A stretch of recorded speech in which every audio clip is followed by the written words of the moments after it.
Good afternoon, this is Dr. Krishna Madiraju from Century Pediatrics. Today, we want to touch upon something which is very common in pediatrics. Whenever your child has a fever, you come to the doctor's office and they swab your throat. What are we checking for and why are we checking that? So, one of the things that we check for is during the season for the flu test. If the influenza A or B is positive, we need to, of course, give anti-influenza medication like oseltamivir or which we call Tamiflu.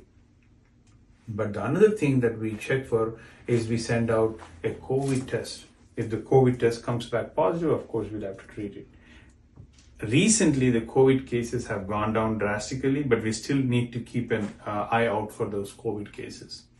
Now, rapid strep test is done in the office. This is where I want to talk about one important thing. The rapid strep test is very notoriously falsely negative.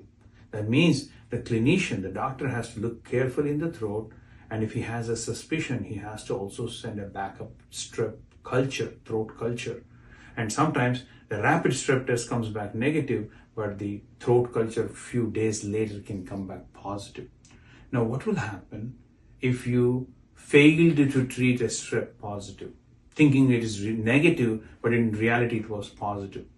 The body thinks that it is trying to fight a strep bacteria, but then instead of attacking the bacteria, it attacks the body itself. Our joints can get affected.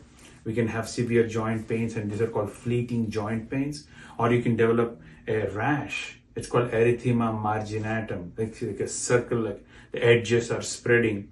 This is like a erythema marginatum rash, skin rash. But the worst symptoms are with the heart. The heart can get damaged. It's called rheumatic heart disease. The valves of the heart can get damaged. So this is a very serious condition. Sometimes you can have a neurological problem in which the hands and legs are just having movements in the patient. So all this can be prevented simply with a small course of antibiotic. And this is what I want to stress on parents is like, if you ever go to an urgent care, ask the doctor to do a backup throat culture.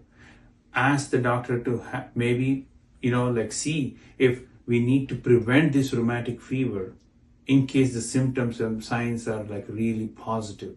So that way, when the throat culture results come back, they can always change the medications.